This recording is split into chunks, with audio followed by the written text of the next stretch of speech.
acá. Económico. ¿Pueden ingresar? ¿Han probado ingresar a las grabaciones? ¿Alguien ha intentado entrar a las grabaciones? Si no han tenido dificultad. O sea, ¿se pueden escuchar normal? ¿O no? Siempre me piden grabar y yo no sé ni si ven. ¿Sí? ¿Sí, Gracieli? ¿Has entrado y sí se ve normal? Yo no puedo. No me puedo ver a mí mismo. Es algo frustrante. Ok, sí se... No, pero hablaba de las clases grabadas, Caroline. Si la clase grabada se escucha, se ve bien. Si la pueden ver, ¿no? Ah, ya, las grabaciones, bravazo. Gracias. A ver, vamos a ver lo que vimos la semana pasada, ¿sí? Y vimos dos personajes interesantes. ¿Alguien ubica quién es este personaje? ¿Alguien saca quién es este señor? A ver si por fotos ya van sacando a las personas. Onaca la perinaca, como dicen. Malthus, ajá, Fabiana lo sacó. Seguro se siguen en Instagram. A ver, ¿quién levanta la manito y con audio me cuenta alguna idea que recuerde o lo que recuerde de Malthus? Algo por ahí de Malthus que vimos, que vieron en la lectura y que también pudimos ver en clase. ¿Se acuerdan? ¿Se acuerdan que hicimos una encuestita en clase para ver el tema de los hijos? Algo por ahí nos decía Malthus. ¿Alguien tiene algo de...? Ajá, Fabiana. A ver, Fabiana levantó la mano. ¿Qué te acuerdas, Fabiana? Y después Eduardo. Sí, profesor, ¿se me escucha bien? Sí, te escuchamos. Sí, me acuerdo esto justo que mencionaba de la población, que crece geométricamente, creo que era el término, que es decir, mucho más rápido que nuestra capacidad para producir los recursos necesarios para subsistir. Creo que la comparación era con los alimentos y esos crecían aritméticamente, creo que era. Excelente, muy bien. Claro, ese es el planteamiento de Malthus, que los alimentos, de alguna manera, se producen a menor velocidad que la cantidad de gente que van haciendo, ¿no? En nuestra demografía. Y eso nos lleva a cada cierto tiempo a unas crisis, ¿sí? Es un planteamiento esencial de Malthus, ¿no? Como él veía de manera negativa la cantidad de gente, ¿no? O que haya demasiada gente, ¿no? Eduardo, ¿qué te acuerdas de Malthus? Ah, sí, profesor. Bueno, complementando la idea de mi compañera, o sea, Malthus tenía la idea de que esto generaría inevitablemente la escasez de alimentos y esto traería en el futuro hambrunas y pobreza. Por eso él hablaba de la importancia de controlar la natalidad de las personas, ¿no?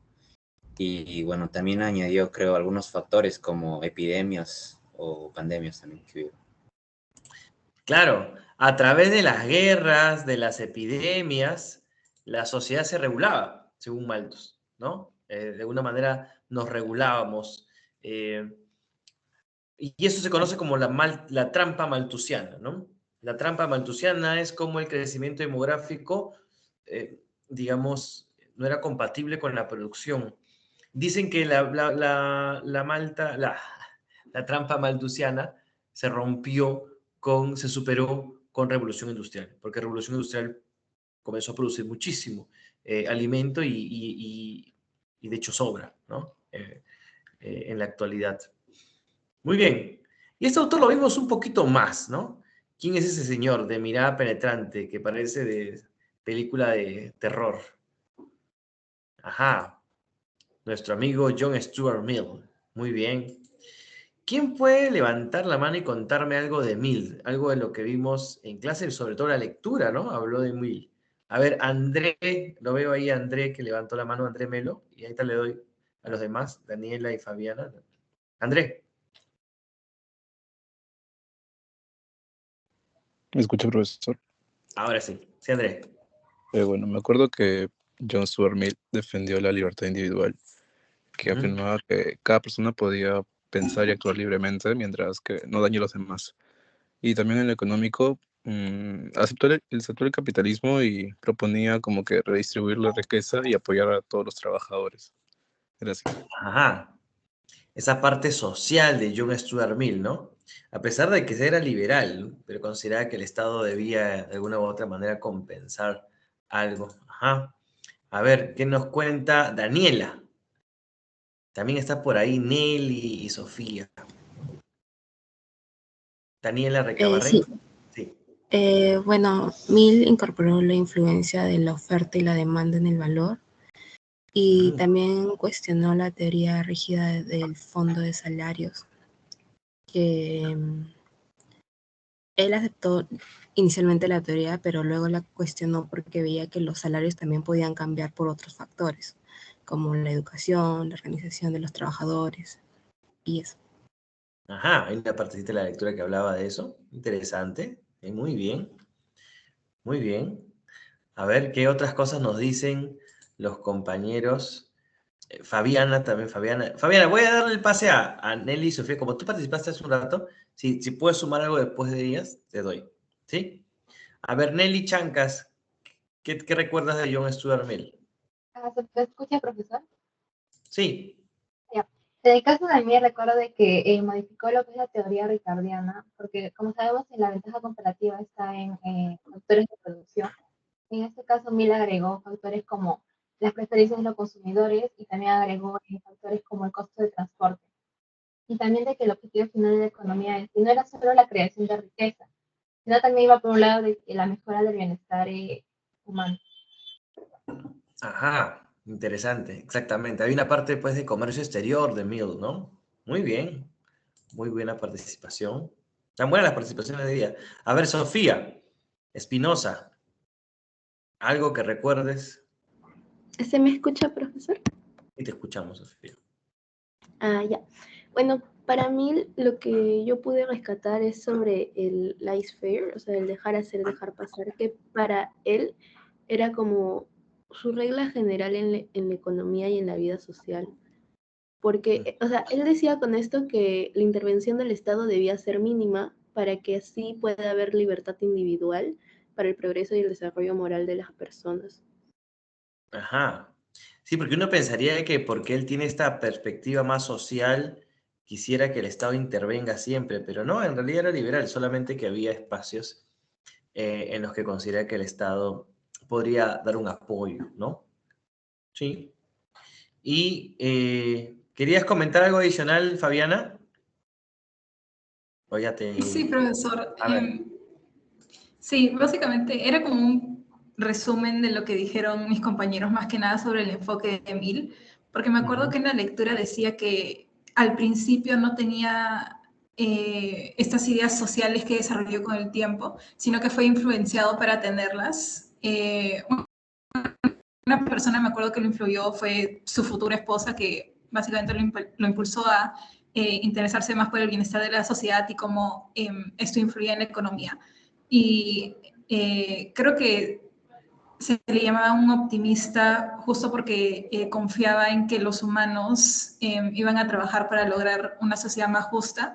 Y esta era, digamos, una nueva perspectiva sobre la economía que anteriormente se había enfocado más en la producción, en la oferta, en los precios, en todo eso. Excelente, así es. Y es interesante, ¿no? Cómo las influencias alrededor... De hecho, su esposa, a mí hasta apoyó el feminismo en sus que comenzaba en esa época. Es bien interesante. Por eso les digo que cada clásico tiene su característica, ¿no? A ver, Gabriela, creo que con Gabriela cerramos esta parte. A ver, Gabriela Dávila. Sí, profesor, ¿me escucha? Sí, sí, te escuchamos. Justo quería comentar eso que acaba de decir, lo del feminismo, porque fue conocido porque él, ¿cómo se llama? Un ratito. ¿Me escucha, profesor? Disculpe, me Sí, estaba sí, tocando sí. la puerta. Ya que él había defendido la igualdad de los derechos civiles, él fue conocido por eso, ¿no? Pero Ah, él hablaba también del derecho de las mujeres a votar, de su educación, de que debían de tener igualdad en condiciones, y hablaba del matrimonio también, ¿no? De que las mujeres no debían ser vistas como propiedad del esposo, sino como compañeras. Eso me llamó mucho la atención de la lectura, porque claro, en esa época que alguien tan conocido hable de eso era novedoso. sí, es bien interesante. Esa parte es algo que sí, como tú dices, para la época, De hecho, el movimiento feminista estaba como en su primera ola, me parece. Sí, dicen que ya estamos ahorita en la cuarta ola, pero estaba recién en su primera ola. Eh, y sí, y de hecho, o sea, obviamente el movimiento siempre fue liderado por mujeres, pero no eran muchos los hombres que apoyaban, ¿no? Y menos hombres conocidos, ¿no? Entonces, de hecho, o sea, el movimiento feminista en sí mismo, en esencia, tiene que ser liderado por mujeres, pero si tienes a alguien que ya es conocido y es reconocido e impulsa ese tema, o sea, le va a dar como un espaldarazo, ¿no es cierto? Como que le va a dar mucho más publicidad, ¿no es cierto?, al movimiento. Y fue interesante que se haya metido en estos casos, más allá de si estás de acuerdo o no estás de acuerdo, pero eh, digamos que un clásico entre en estos temas, ¿no? Eh, uno nunca lo pensaría, pero sí. Alguien que aportó mucho a la economía también mira estos temas sociales, igualdad de derechos y otras cosas. Muy bien, excelente, excelente. Recuerden que yo doy esta hora para que siempre participen. Después, en la segunda hora, también doy opciones a participar con un debate. Entonces, tú puedes llegar tranquilamente con 3, 4 puntos al trabajo del miércoles. Y si más o menos sacaste un 16, 17, tienes 20. O si es una muy buena presentación y tienes 20, yo te pongo 24, ya te he dicho. Porque eso es lo que yo dejo en mi registro. Lo que pasa es que de ahí no puedo ponerte 24 en la final, ¿no? Pero yo lo dejo ahí abierto. Y es depende de su participación. Yo doy incentivos y depende de cada uno de las notas que vayan acumulando. Muy bien. Entonces, hablando de temas sociales, adivinen, vamos a hablar pues justamente les había dicho, del socialismo, que ya es una vertiente bastante más amplia y que tiene varios elementos llamativos, ¿no? El socialismo, algo muy importante, hay distintos tipos de socialismo. De hecho, el anarquismo por un momento fue una vertiente del socialismo. Hay socialismo utópico, hay el científico, hay socialismo revisionista, perdón, hasta hay un marxismo latinoamericano, ¿sí? Desde la teoría de la dependencia y varias cosas. Entonces, el socialismo como teoría, ¿sí? Ha tenido varias vertientes, pero digamos, si uno intenta ver qué es lo esencial entre todos ellos, lo primero es que hay un rechazo completo a la armonía de la que hablaba Adam Smith, también la que habla David Ricardo, ¿no? Esta idea que producto del egoísmo y con una mínima, ¿no?, regulación del Estado en algunos aspectos como seguridad y justicia, vamos a encontrar una armonía en el mercado, en el que las fuerzas de la oferta y la demanda van a llevar al bienestar social, ¿cierto? En el que todos vamos a estar ahí contentos y que mientras más mercado haya, más libertad económica haya, ¿sí? Se genera una riqueza igualitaria para todos. Ellos están muy en contra de ello, lo rechazan por completo. Por ejemplo, Marx, replicando a Smith, decía, sí, el ser humano es egoísta por naturaleza, pero ese egoísmo no lo lleva a la competencia y a la regulación social de la mano invisible que hablaba Adam Smith. Decía Marx que ese egoísmo lleva a que algunos exploten a otros, ¿sí? Aprovechen sus contextos de poder para, digamos, aprovecharse de otras personas, ¿sí? Entonces, por eso, debido a esto, el Estado, ¿no es cierto?, necesitábamos de un Estado para el control social, un Estado, y por eso es que los socialistas en general piden un Estado fuerte y poderoso, no solamente que esté estatizándote todo y todo lo demás, sino porque solamente un Estado fuerte y poderoso puede controlar, ¿sí?, ese egoísmo que que tienen los capitalistas, ¿no?, los empresarios. O sea, para el socialismo, si tú eres un empresario y acumulas mucha riqueza, sí o sí la has hecho, ¿sí?, a expendas de explotar gente. Si cualquier crecimiento empresarial siempre está asociado a explotación laboral y por ende lo consideran incorrecto. Por eso el Estado debe intervenirte, el obrero debería ser parte, el hecho de que trabaje para ti ya lo hace, ¿sí?, merecedor aparte de las utilidades, ¿no es cierto?, y cosas por el estilo. Entonces el Estado por eso es que la mayoría de socialismos hay un gobierno autoritario, porque ellos necesitan un gobierno autoritario para intervenir. No tienen ningún problema, ¿sí?, en reducir la propiedad privada, ampliar las estatizaciones y todo lo demás. Eso es como el socialismo en general. Ahora, hay vertientes específicas de cada autor, de cada región y todo lo demás, ¿no? Muy bien. Entonces, los primer grupo de socialistas, perdón, de los que se puede hablar, son los conocidos socialistas utópicos, ¿sí? Destacando Saint-Simon, Robert Owen o Charles Fourier. Estos autores consideran que la lectura habla sobre Marx y la clase también vamos a hablar un poco de Marx. Entonces, yo les recomiendo que usen la clase y además usen el capítulo anterior. Creo que hoy día es el capítulo 10, pero el capítulo 9 habla de socialismo utópico y otros autores ahí. Porque si alguno de ustedes, alguno de los grupos quiere agarrar el socialismo para hacer el contraste con los clásicos, tienen que también agarrar dos autores. Entonces Marx es uno, pero tiene que pensar en el otro. Y el otro estaría como en estos grupos, ¿no? Donde estás ahí. Charles Fourier, por ejemplo, hizo una tabla, ¿no? Para tratar de organizar a la sociedad en comunidad, ¿no? Reduciendo que ellos estaban bastante en contra de la propiedad privada, ¿sí? O que la propiedad privada va a generar explotación de alguna u otra manera, ¿sí? El caso más simbólico es el de Robert Owen, porque Robert Owen era un empresario adinerado, tenía mucho dinero. Entonces, él leyó de Saint-Simon, ¿no es cierto? Algo de Fourier. ¿Y qué dijo Owen? Vamos a apoyar a mis trabajadores. Primero les daba sueldos mucho más competitivos que los demás. Luego se dio cuenta pues que muchos de ellos tenían trabajo y todo lo demás, ¿sí? Tenían familia. Y lo que hizo fue construir al lado de su fábrica, Robert Owen, construyó un colegio para sus hijos, ¿sí?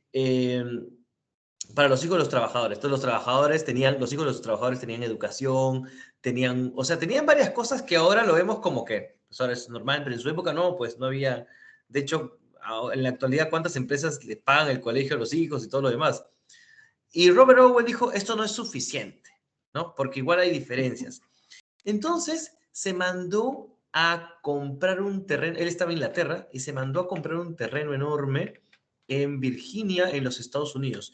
Viajó con un grupo de sus trabajadores, pero allá también contactó a otras personas y creó una especie de comunidad. Por eso le decían también un utópico. La comunidad en la que nadie iba a tener propiedad privada, en la que todo iba a ser de todos, en la que, digamos, nadie se apropiaba de nada, ¿sí? Los recursos los íbamos a compartir entre todos, no había la necesidad de la ganancia por uno mismo y todo lo demás, ¿sí? Y sabemos que duró de 2 a 3 años, porque la gente se comenzó a matar, ¿sí? Se comenzaron a quitar cosas y afloró un poco la idea individual, ¿no? Entonces, bueno, además, ¿saben quién les puso utópicos? Marx, que es el que se cree pues el único científico por todos lados. Pero estos fueron los utópicos iniciales, ¿no? Y hay algo importante que no le he comentado, pero es clave para entender, chicos, todo esto es el contexto.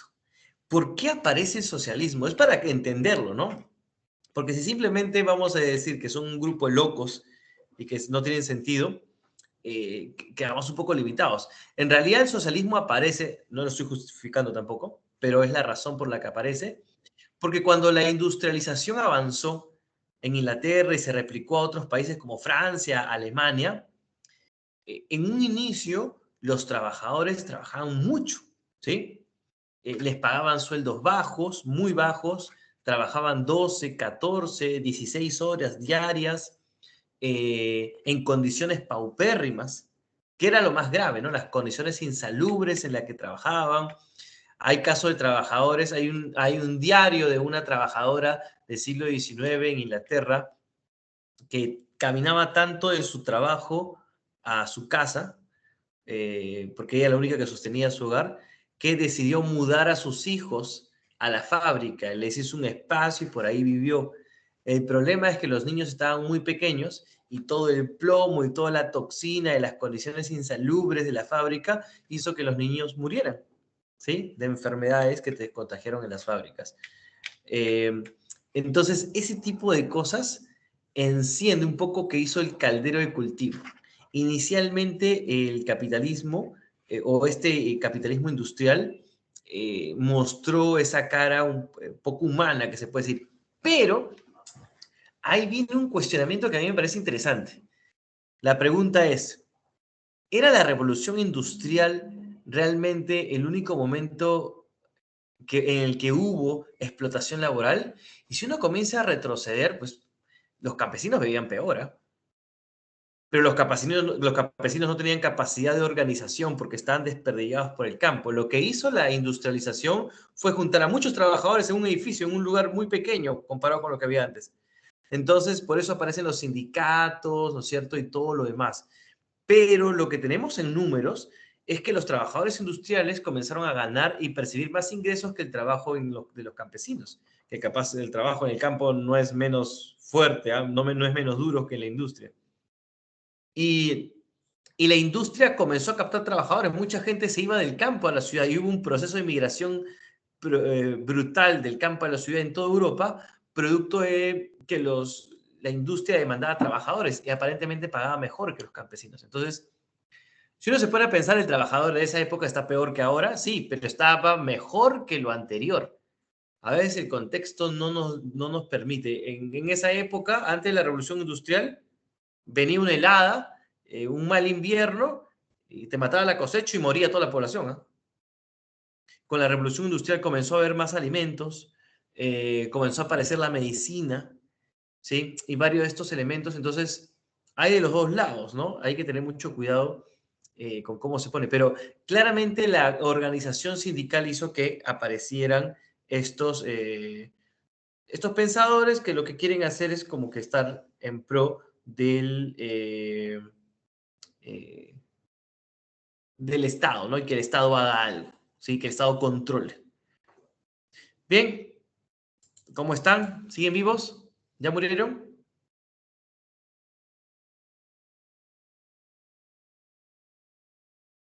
¿Tienen preguntas? Vivo, dice Fabiana. ¿Todo bien? Muy bien. Recuerden nuevamente, para aquellos que quieran usar el socialismo como lo que tú vas a comparar con los clásicos, no te olvides que tienes que pensar en un autor adicional a Marx, que es el que vas a leer para el miércoles. Muy bien. Y lean, ¿eh? Bien, y justo hablando de el socialismo más conocido y el que se hizo más popular fue el de Karl Marx, ¿no es cierto?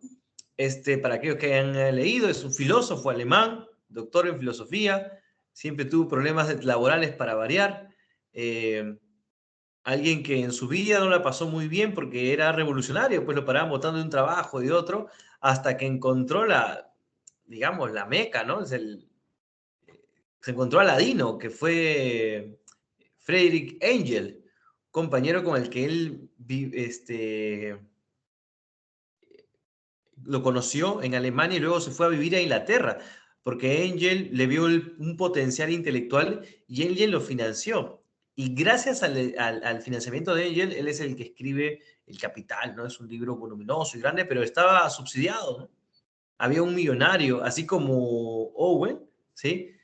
Había un millonario que quiso financiar a Marx y ese que plantea varios elementos. Ahora, Marx era revolucionario y todo lo demás, pero muchos de las cosas que vinieron después fueron interpretaciones, ¿no es cierto?, de Marx. Entonces, yo no sé si es tan justo, yo estoy completamente equivocado, o sea, digamos, no estoy de acuerdo con casi nada de lo que plantea Marx, pero tampoco es como que achacarle lo que le hizo la Unión Soviética o lo que hizo China con su población, ¿no? Esos fueron los líderes políticos. Entonces, a veces, analizar a un intelectual, ¿sí? No te lleva necesariamente a hacer la crítica con lo que viene después, ¿no? Ahí hay que tener un poquito más de cuidado. Pero sí, o sea, la idea es comprender un poco lo que nos plantea y entenderlo, ¿no? Y no simplemente, ahora hay que tener mucho cuidado porque a veces los chicos de economía quieren debatir con alguien que ha leído El Capital, alguien que ha leído los libros de Marx esenciales y tú vas y le dices, ah, no, Marx no funciona porque nunca trabajó. Marx no funciona. O sea, es un chiste, pues, ¿no? Es como cuando escuchas a alguien que no sabe de economía y habla de economía y a ti te da risa. Igual alguien que ha leído Marx y te escucha a ti hablar de Marx, le da risa, pues, ¿no? Pareces tonto. Si esa es simplemente tu respuesta. Entonces, la idea también de este curso es saber, evidentemente, los resultados son obvios, los resultados económicos de corto, mediano y largo plazo de las aplicaciones de estas ideas han sido brutales para los países donde se han aplicado, pero hay que explicarlo, pues, ¿no? Somos científicos, ¿no? Somos profesionales científicos, entonces hay que explicarlo. A ver, ¿cuáles son las claves del marxismo, ¿no? Las ideas centrales de Marx. Las ideas lo desarrolla en estas obras. El primero es el Manifiesto Comunista, una obra de 1848, que es la que la mayoría lee. El Manifiesto Comunista es bastante sencillo de entender.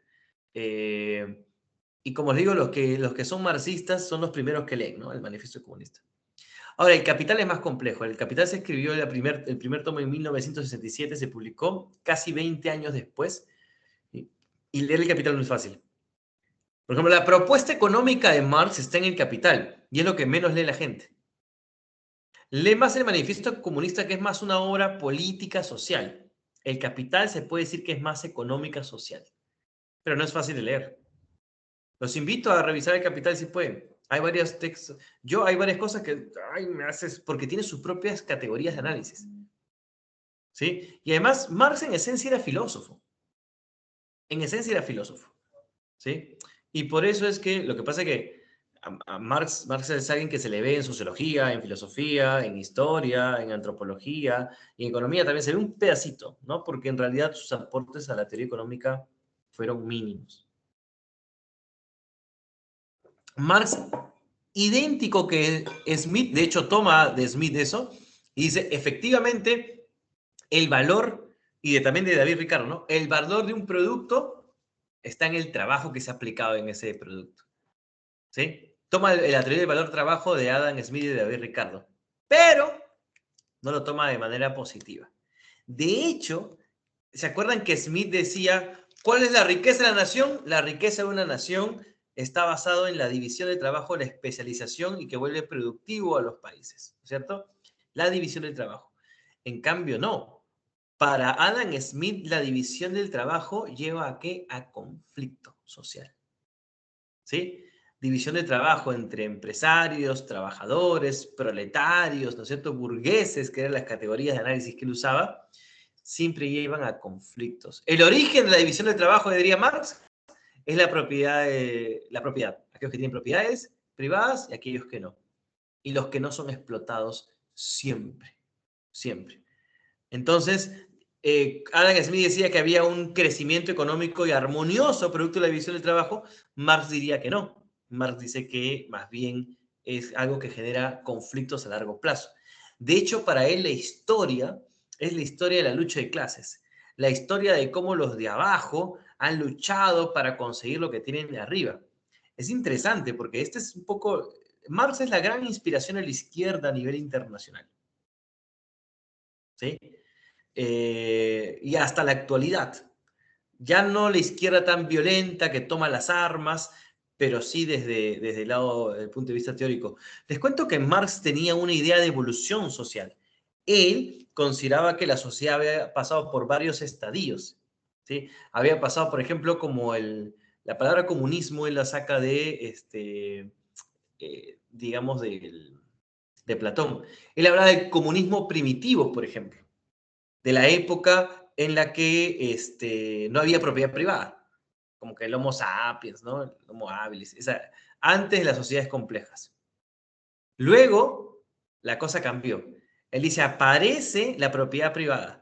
¿Y aparece qué? Con la agricultura y la ganadería. ¿De quién es la agricultura? ¿De quién es la ganadería? ¿Sí? Y se establece una sociedad que él denomina la sociedad esclavista, donde los esclavos, ¿no es cierto?, en Egipto, en Grecia, en Roma, son los que mueven la economía, diría Marx, los explotados, ¿no?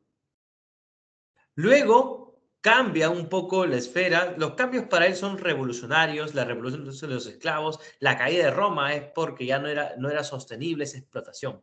Y luego se establece otro sistema, que es el sistema feudal, donde están los señores feudales y los siervos, los vasallos, ¿no?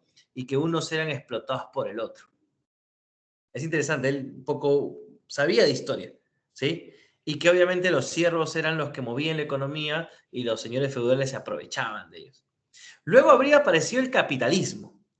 Marx marca el capitalismo también en 1500 para adelante, como los mercantilistas. Pero para Marx, el capitalismo primero había sido comercial, ¿sí? Y ahora él decía que lo que estábamos presenciando en el siglo XIX es la versión del capitalismo salvaje, donde habían burgueses, denominados empresarios, y obreros o proletarios.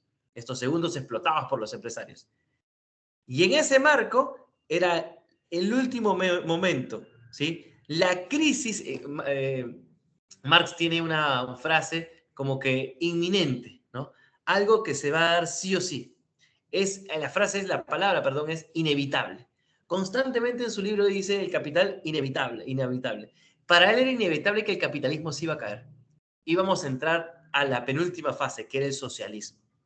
¿Sí? Ojo, pero Marx decía que estaba bien que los países lleguen al capitalismo, porque él hablaba que todos debían pasar por este camino. Por ejemplo, Marx en algún momento escribió sobre Perú, y Marx dijo que la conquista de los españoles fue buena, porque evolucionó la sociedad peruana. Para él hablábamos, la sociedad esta era esclavista, la sociedad inca, y con los españoles habíamos entrado al feudalismo, ¿no es cierto? Y con la república habíamos llegado al capitalismo. Y que, bueno, habíamos continuado, ¿sí? En algún momento escribió sobre ello Marx como un ejemplo de su teoría, ¿no? Para tratar de dar validez a su teoría. Y bueno, él decía que sí o sí se iba a caer. Entonces, el último sistema, ¿cuál era, profesor? Es volver, ¿no? Al paraíso, es volver al comunismo, donde no haya propiedad privada ni nada por el estilo. Entonces, el socialismo es el camino hacia el comunismo. El socialismo es el tránsito entre el capitalismo y el comunismo, porque hay gente que no tiene claro la diferencia, lo usan como sinónimos, ¿no? ¿Cuál es la diferencia entre socialismo y comunismo? El socialismo es la vía, el camino hacia el comunismo, donde necesitas un fuerte Estado, ¿sí? Que controle todo. Pero cuando ya no es necesario, el Estado también debe desaparecer y todos vamos a ir al cielo, a la comunidad, ¿sí? En el que todos vivamos juntos como hermanos, ¿no? Y todo lo demás. Ese era su planteamiento. Por eso es que desde el punto de vista teórico, chicos y chicas, decir que existe comunismo es incorrecto, porque si tú dices que existe el comunismo, le estás dando la razón a Marx, ¿sí? Estás diciendo que el capitalismo se ha caído y que mediante el socialismo estamos llegando al comunismo. Desde un punto de vista teórico, no existe el comunismo. Lo que existe son proyectos socialistas que han acabado muy mal. Pero no, o sea, es súper loco, ¿no? Pero tú decir que un país es comunista sería darle la razón a Marx. Suena contradictorio, pero así es, desde el punto de vista teórico. Por eso un autor como Ludwig von Mises decía que el socialismo es imposible, el comunismo peor. Hay autores que han criticado un montón y lo vamos a hablar. Pues que no llegamos, pues, ¿no? A lo que decía Marx, simplemente no llegamos. Y ya está. Bien. Recuerden que la esencia del planteamiento de Marx es el trabajo. Él decía que todo lo que nos rodea lleva trabajo.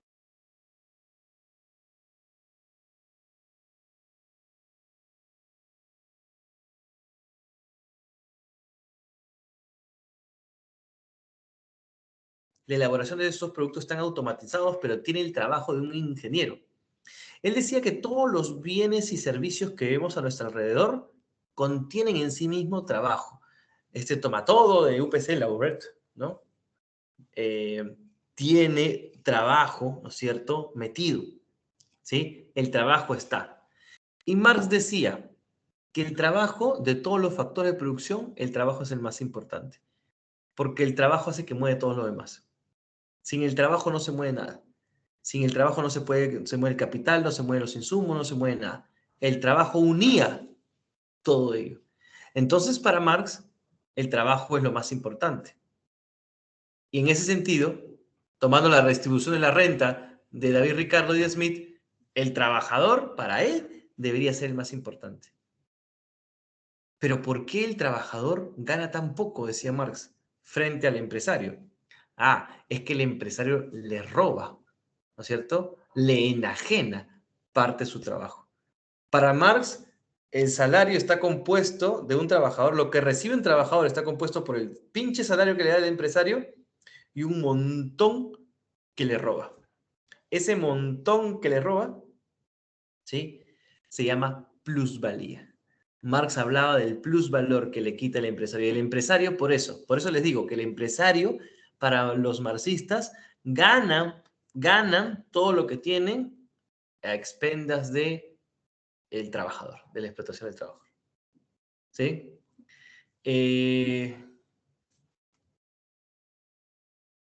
¿Ok? Y el fin del capitalismo sería inminente. Él hablaba que el fin del capitalismo se iba a dar, porque los empresarios, él decía, cada vez hay más competencia, los precios están bajando, los trabajadores están comenzando a reducir los costos, los trabajadores van a recibir menos sueldos y la revolución es inminente. Se va a dar una revolución, esto y va a correr sangre. No lo deseo, decía Marx, pero va a correr sangre, porque no hay forma que esto no sea violento, decía. ¿Alguien entiende? Hay dos fallas en el planteamiento de Marx. No sé si alguien lo llega a detectar. En esta onda del trabajo y la explotación, ¿alguien detecta la falla en el análisis de Marx? Tiene dos fallas fundamentales él.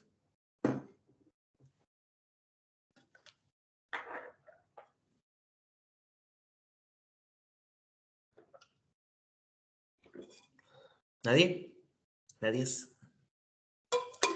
Marx consideraba que la única manera de que el empresario gane más es explotando gente, quitándole más plusvalía. Lo que no se dio cuenta Marx, y no sé si no se dio cuenta o no quiso darse cuenta, es que le quita mucho peso al factor tecnológico. Realmente el factor que te hace ganar más plata hasta la actualidad es la tecnología. Es incorporar tecnología.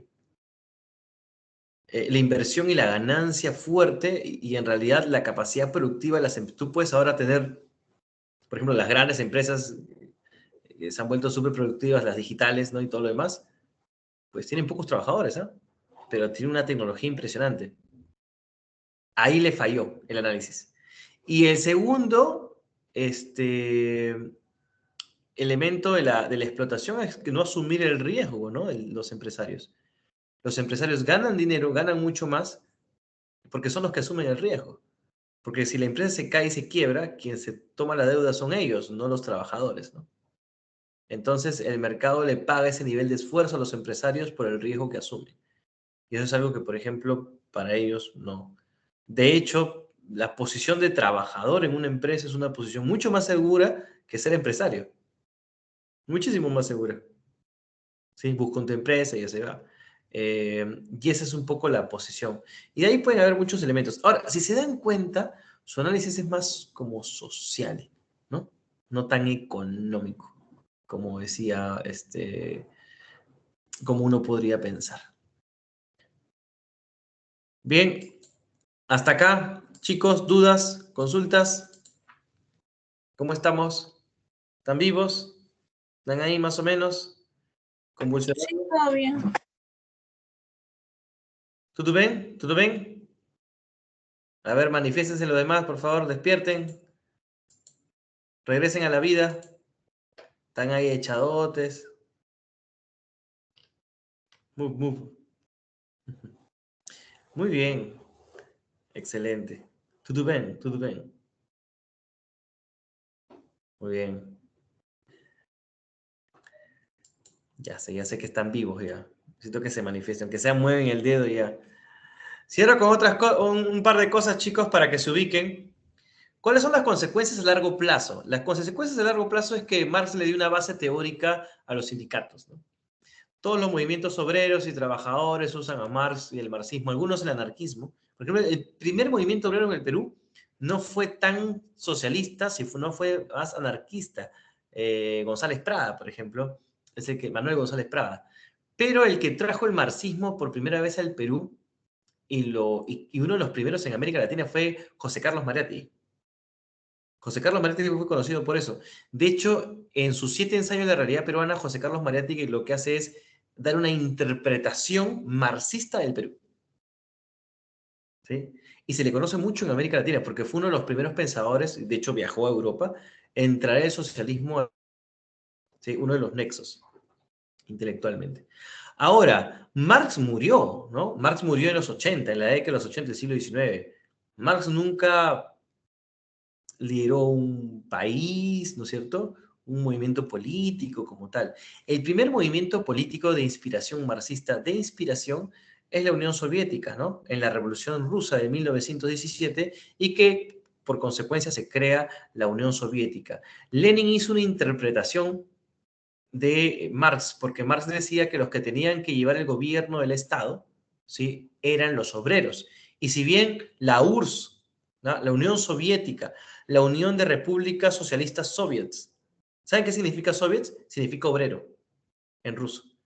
Entonces era la República de Obreros, pero si bien tenía que ser manejado por los obreros, Lenin le dio un giro a la interpretación y Lenin dijo: pero mientras los obreros no estén tan formados, nosotros vamos a liderarlos, una cúpula intelectual. Y eso fue lo que se replicó en varios países, ¿no? Porque Lenin, ¿no es cierto? En Cuba, o sea, Fidel Castro no era de la clase ni media, era clase media alta. No es que lo gobernaban los trabajadores, eso nunca se dio. Ese fue el giro que le dio Lenin en la Unión Soviética. Pero también hay otra reinterpretación, que es la maoísta. Mao planteaba, porque Marx decía que la revolución siempre se tenía que dar en un contexto, digamos, industrial, porque era la última fase del capitalismo y ahí explotar un poco la revolución. Pero Mao le dio un giro y dijo: no, en sociedades agrícolas como la China sí se puede hacer. Y eso es interesante, porque, digamos, Marx estaba seguro que la revolución se iba a dar en Inglaterra, donde estaba el más fuerte desarrollo industrial. Y no, primero se da en Rusia, país en ese momento agrícola. Luego China, país en ese momento agrícola. Corea del Norte, que era agrícola. Cuba producía azúcar nomás. Entonces, todos son agrícolas. Es interesante. Ese vaticinio nunca lo hizo. Y una vertiente de Mao, por eso es que a todo el mundo le dice, ya hay un marxismo, pero hay marxismo-leninismo, hay marxismo-maoísmo, ¿sí? Y aquí en el Perú, quien le dio una interpretación a su manera era con lucha armada, ¿sí? Fue Abimael Guzmán, que él decía, la lucha armada, perdón, él decía: yo soy marxista, leninista porque tenemos que nosotros liderar el Estado, pero maoísta porque somos del campo en el Perú. Entonces era el movimiento marxista, leninista, maoísta, pensamiento Gonzalo. Él decía que era la cuarta espada, el cuarto movimiento mundial. El primero lo había hecho Marx, segundo Lenin, tercero Mao, y él era el cuarto movimiento del Perú. ¿Sí? De ahí viene todo, la teoría viene de acá. De ahí la intentó captar. Y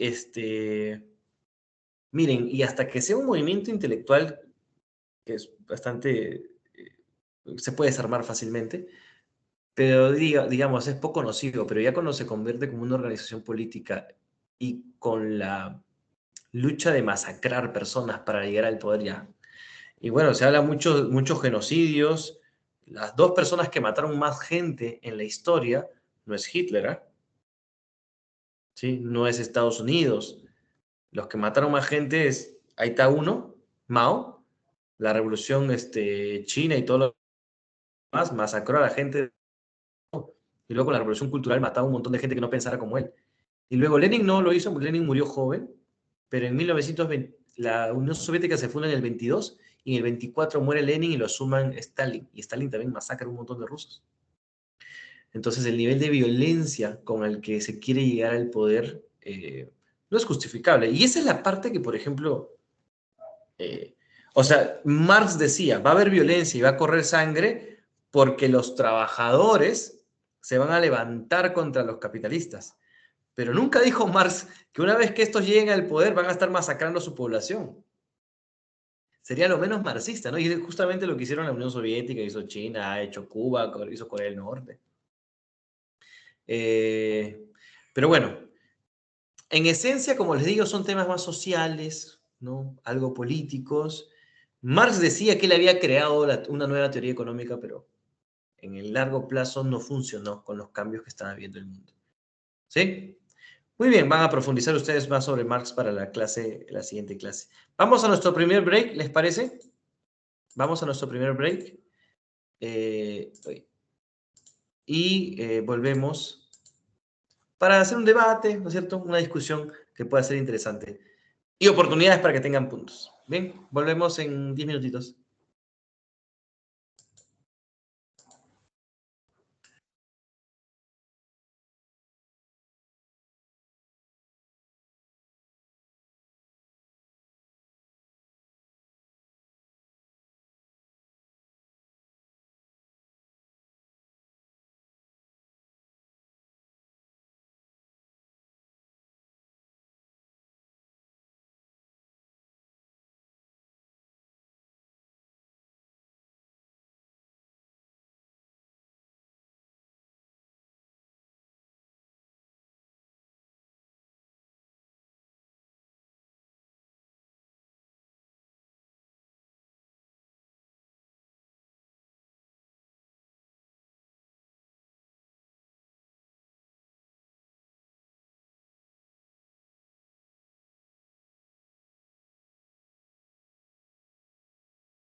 Bien, chicos, volvemos a la sala principal. Quiero juntarlos un rato para que conversen y dialoguen en grupo y que me digan de lo que les he contado y los he explicado, ¿qué creen que es lo... Dos preguntitas, ¿no? Solamente. Como que, ¿qué creen que es lo peor, lo más nocivo, lo que puede hacer más daño en una economía del socialismo? ¿Qué creen que puede ser lo más nocivo en una economía de parte del socialismo? Uno. Y por otro lado, si es que se puede, algo se puede rescatar, algo de lo que ustedes han escuchado, algo consideren que se pueda rescatar o no hay nada. ¿Sí? Simplemente esos dos puntos. ¿Ok? Si es que, ¿qué es lo más, digamos, lo más peligroso, lo más dañino del socialismo? Y si es que se puede rescatar algo. Les doy 15 minutos en grupo y elijan una persona y esa persona en un par de minutos nomás nos cuenta algo muy chiquito y esa persona que habla sería la que tenga un punto adicional. Tiene que estar con cámara, evidentemente, pero muy corto. ¿Sí? Si lo pueden decir en 3 minutos, mejor. ¿Ok? Lo más dañino del socialismo y si es que hay algo que se puede rescatar. Si no, no. ¿Entendió?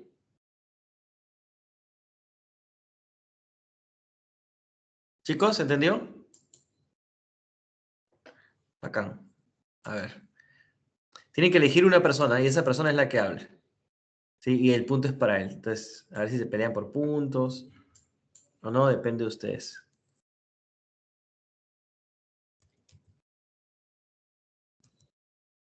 Va.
Bien,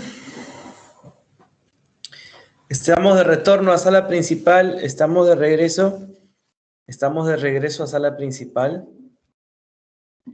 estamos de retorno a sala principal. A ver, y quiero saber si hay alguien que se anime, no es obligatorio evidentemente, depende de ustedes, ¿no? ¿Quién quisiera opinar sobre lo que hemos conversado en clase? La ideal sería que un representante por grupo, pero depende de ustedes, es oportunidad para participar. ¿Sí? A ver, Alessandro, ¿tú a qué grupo perteneces? ¿En qué sala estabas? Sala 1, profe, si no me equivoco. Ok, sala 1. Tienes que prender cámara para que nos cuentes y todo, para que puedas puntear. Ya, profe, ¿me escucha? Sí, a ver, cuéntanos de manera rapidita. Ya, profe. En primer lugar, lo malo del socialismo en una economía o lo peor sería que eliminan la propiedad privada y al eliminar la propiedad privada se elimina lo que es la competencia, ¿no? O sea, que puedan competir las empresas dentro de la economía, lo que genera que a la larga, o sea, pierdan eficiencia, no quieran innovar, lo que lleva a que no haya un crecimiento económico y vivan en una sociedad conformista, por así decirlo. Y lo que más se rescata del socialismo es su preocupación por la equidad en la sociedad, que lleva a las críticas al excesivo capitalismo donde se forman los monopolios y todo ello, y ayudó a que se formulen las leyes para evitar estos acontecimientos del capitalismo excesivo, ¿no? Muy bien, excelente, excelente, Alessandro. Capitalismo. Habría que definir el de capitalismo excesivo, ¿no? ¿Qué cosa es? Pero está bien, está bien. A ver, vamos con Angie, regalado.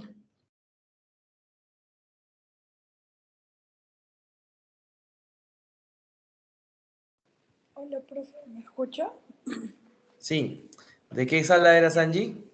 De la sala 2. Ya. Cuéntanos. Ya, bueno, lo bueno del socialismo, creo yo, es eh, que dan acceso a la educación, salud y servicios, como por ejemplo en el caso de Cuba, que a pesar de sus problemas económicos, la salud y la educación son gratuitas y de acceso global. Y también podríamos poner el otro ejemplo de eh, um, que mayor protección social, ya que promueve sistemas de seguridad social fuertes, como pensiones, subsidios, entre otros. Y creo que en los países nórdicos, como Suecia o Noruega, aplican el socialismo democrático, ya que los impuestos son altos, sin embargo, financian beneficios sociales amplios. Y bueno, lo malo del socialismo es que existe ineficiencia económica. Por ejemplo, en la Unión Soviética hay muchas empresas estatales que producen poco y mal porque no había competencia, y también existe un desincentivo individual que, que es por la baja productividad que hace, y eso, me enredé en lo último, perdón. No, pero estaba muy bien, muy bien. Claro, ese es el problema de la productividad. Muy bien. Es interesante cuando hablan cuestiones como de Finlandia y esto, porque de hecho en estos países los movimientos socialistas, sobre todo lo que hay en Francia, en España, ya no son marxistas per se. Son más movimientos socialistas como de la primera generación. O sea, están en desacuerdo con la revolución, con la sangre, las armas, ¿no es cierto? Que el Estado controle absolutamente todo, pero sí están a favor de que el Estado controle algunos aspectos, sobre todo laborales y estas cosas, ¿no? Pero recordar que la mayoría de estos países que tienen partidos socialistas fuertes en la actualidad ya fueron países que han crecido mucho y que eran muy productivos, ¿no? Y que han tomado algunas de esas ideas, básicamente por la influencia en el Parlamento, ¿no? En unos países. Interesante. A ver, va grupo 1 y grupo 2, ¿no? Fabiana Calderón. Fabiana está on fire hoy día. Hola, profesor, ¿me escucha? Sí, sí, Fabiana, cuéntame. ¿Qué grupo eres tú? Del grupo 6. A ver, Fabiana, cuéntame. Bien, consideramos que lo más dañino era su apoyo al autoritarismo y querer otorgar el poder. Tenía que prender mi cámara, disculpe. Ahí está. Y Justo te iba a querer decir. otorgar el poder Ya. absoluto al Estado. Sí, pues en vez de, como ellos decían, que puede llevar a una equidad, a controlar el egoísmo, puede llevar a una explotación por parte del Estado, y en vez de evitar este egoísmo, controlarlo, puede llevar incluso a más egoísmo. Y lo que más rescatamos son sus conceptos de equidad, aunque consideramos que el enfoque no sea el más correcto, pues tomaron en cuenta la realidad de los trabajadores que tenían bajos sueldos, jornadas laborales extremadamente largas, paupérrimas condiciones de trabajo, entre otros, y por ello es que nació la idea de los derechos sociales, de los derechos laborales, que justamente los pudo ayudar a conseguir nuevas leyes que los protegían, a mejorar sus salarios y les otorgó el derecho a organizarse más que nada. Y podemos ver que esto inspiró a los trabajadores a luchar por sus derechos, como en mi grupo mencionaron, por ejemplo, la revuelta de Haymarket, y yo me estoy acordando ahorita de las revueltas en Rusia en 1905, y ambas luchaban más que nada por mejorar las condiciones laborales para que sean más justas. Interesante, sí, es la regulación laboral, ¿no? Es la que normalmente llama la atención. Ujú. Interesante. Muchas gracias Fabiana. Ha acumulado buen bolsón hoy día, Fabiana. Pero, Fabiana, igual tienes que leer, ¿eh? No me dice que, no leo. No, igual tienes que leer para el miércoles. A ver, vamos con Gracieli Cárdenas. Sí, profe, voy a prender mi cámara. A ver, Gracieli. Ya.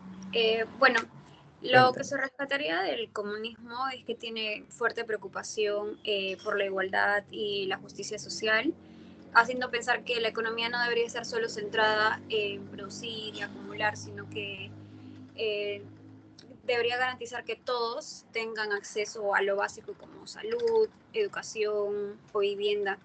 Y esa idea, aunque en la práctica no siempre funciona, sigue siendo valiosa porque nos recuerda que detrás de los números, como el PBI, hay personas y la desigualdad extrema puede ser un problema serio. Por otro lado, la parte negativa del comunismo sería que al centralizar tanto las decisiones y reducir los incentivos individuales, suele terminar limitando la innovación y la productividad, ya que la gente ya no siente motivación para esforzarse más, porque el resultado siempre va a ser el mismo. Eso afecta directamente el crecimiento de la economía. Entonces, en pocas palabras, sería que lo positivo es su sensibilidad social y lo peor es que sacrifica la eficiencia y la libertad económica en el proceso. Ajá, excelente, Gracie. Muy bien. Buena participación. Aunque vamos a hablar del socialismo, no del comunismo, pero justo explicamos la diferencia. Pero está bien. A ver, Quilco, Paz.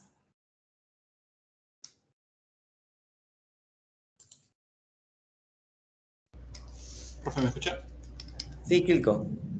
Ya, con mi grupo conversamos sobre que la parte nociva sería un gobierno todopoderoso, ¿no? Pero más que un gobierno que busque ser todopoderoso, sería que este gobierno busque una excesiva regulación de precios de producción.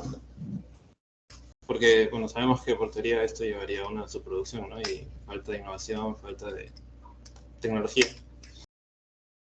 Y la parte rescatable sería hablar sobre la extracción de plusvalía como posible explicación de las desigualdades.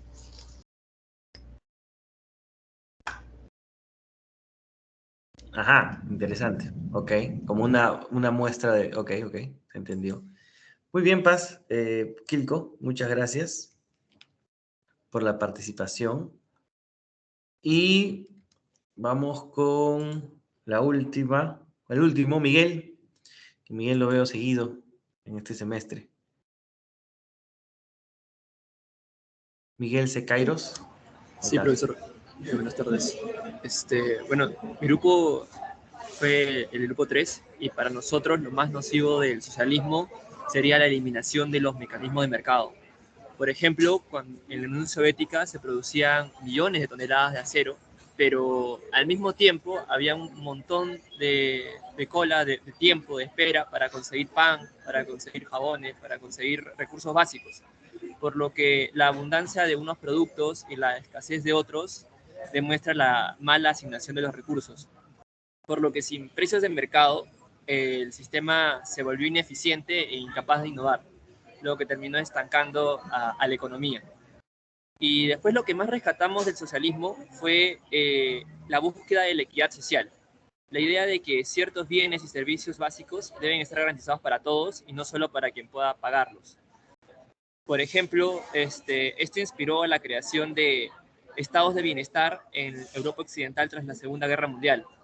Países europeos adoptaron sistemas de salud universal, educación pública, gratuita, seguridad social, combinando economía de mercado con políticas redistributivas.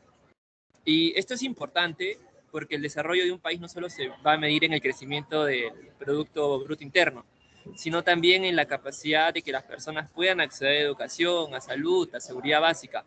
Ideas partes vinculadas a la tradición socialista, se podría decir. Por lo que, aunque el socialismo puro fracasó en lo económico, su preocupación por una igualdad y una justicia social es hoy parte de economías modernas. Gracias. Ajá, interesante, interesante, Miguel, muy buena participación. Bien, este es un tema bien interesante porque creo que no hay muchos cursos donde discuten esto. En general, desde el punto de vista económico, los proyectos socialistas, la historia lo ha demostrado que no han funcionado, ¿no? Pero como dice Miguel, han quedado como parte del poco de la discusión sobre temas sociales. Por ejemplo, algo que normalizamos ahora, que son la jornada de las 8 horas, ¿no? Seguro social, seguro de salud, ¿no es cierto? Todo esto que, digamos, fue parte en un momento de una lucha, ¿no? Entonces, de estos movimientos. En realidad, lo que ha demostrado en el tiempo es que lo que los trabajadores siempre han querido, y que me parece lógico, no es como que tumbarse el sistema, ¿no? No es como dejar de ser cada vez que los trabajadores salían a las calles, no era para que instauren el sistema socialista, salvo hubiera una fuerte crisis y aparece un gobierno o unos líderes. Pero normalmente los movimientos lo que buscan es más salario, ¿no? Buscan más participar como parte de la torta y sigue siendo como una preocupación más individual que grupal. Es interesante esa parte. Pero bueno, esto tiene para discutir muchísimo. De hecho, cuando ustedes llegan a Austria, los austriacos son muy duros, ¿no?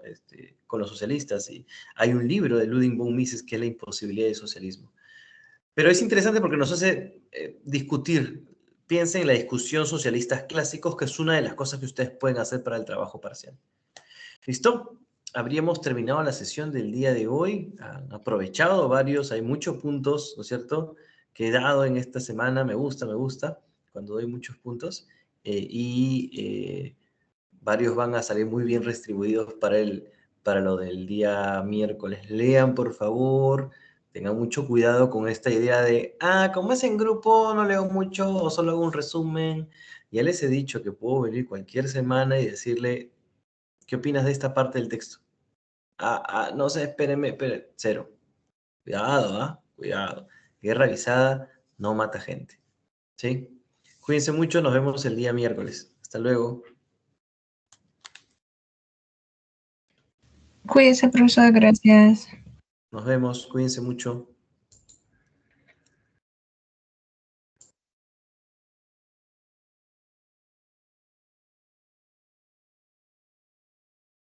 Estudien.